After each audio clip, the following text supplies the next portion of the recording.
Hello, friends. Mark Holmes here, and as always, thank you guys for watching, commenting, subscribing, and being part of the Joe Blue Sports Report.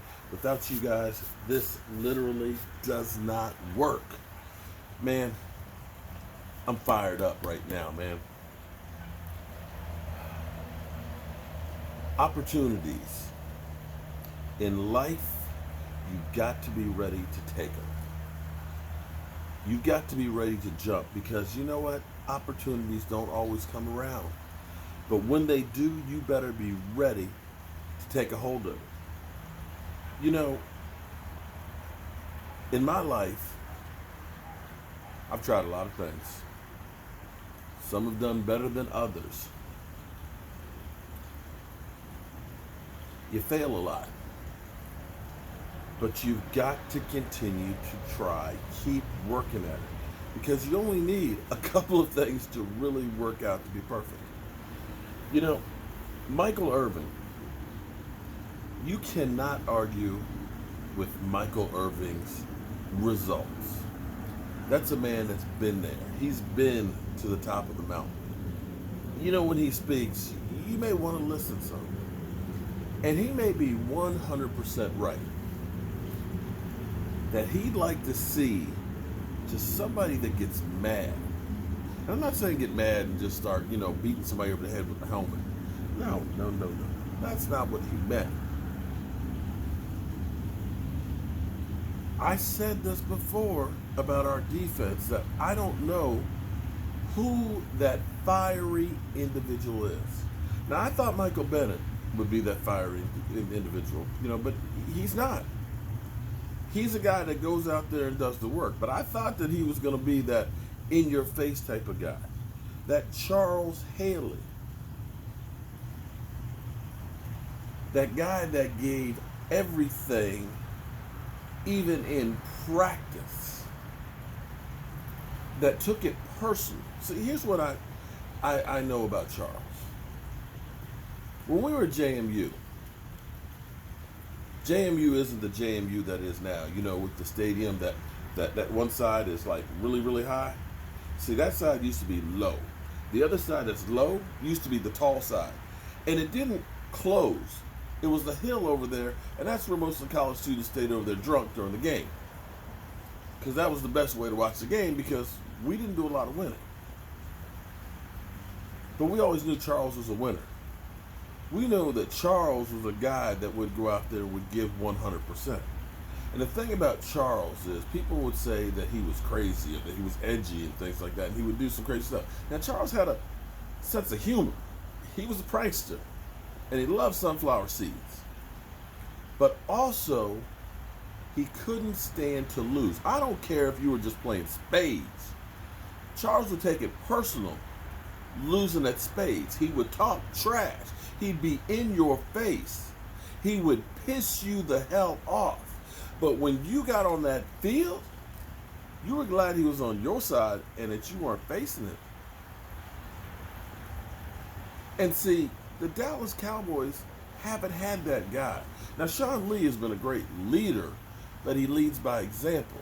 He goes out there, he does his work and things like that, but he's not a very vocal person. How many times have you seen Sean Lee doing interviews?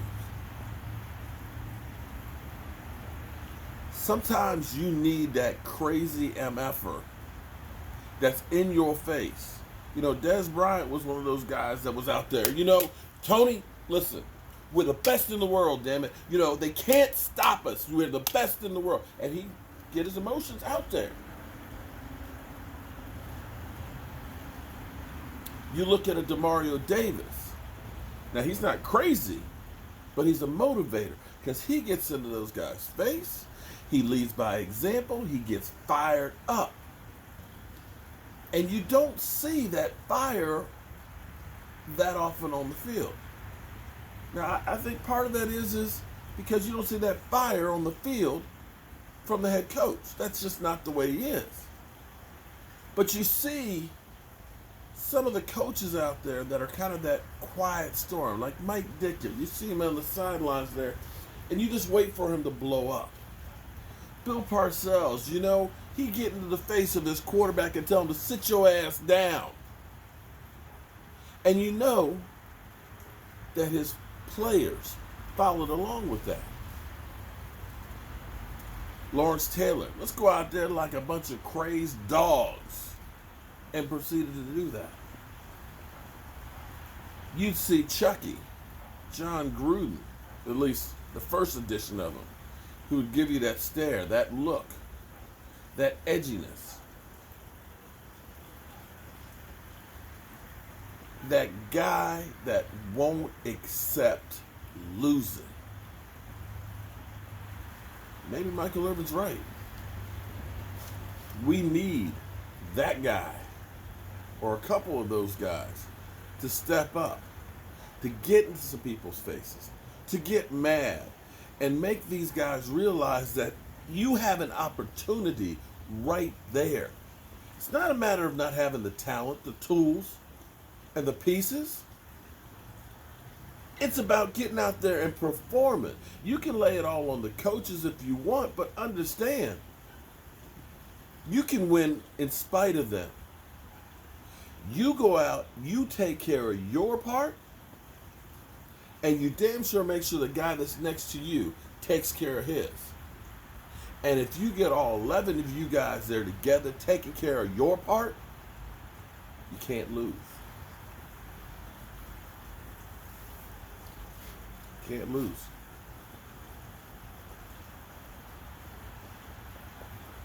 We're going to find out over the next 5 weeks what this Dallas Cowboys team is really all about. Hope I'm not wrong about it.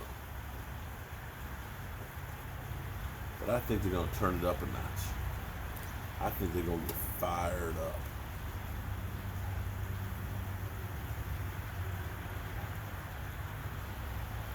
Starting on Thanksgiving.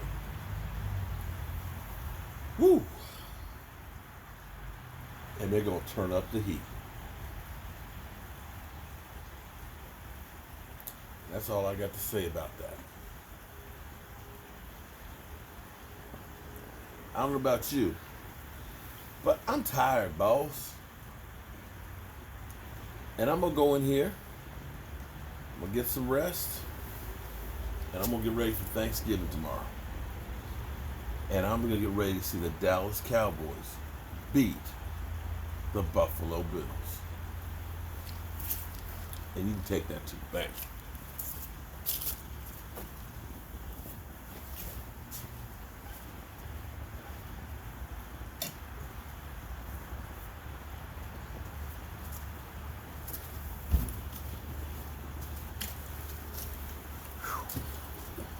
I'll see you guys first thing in the morning.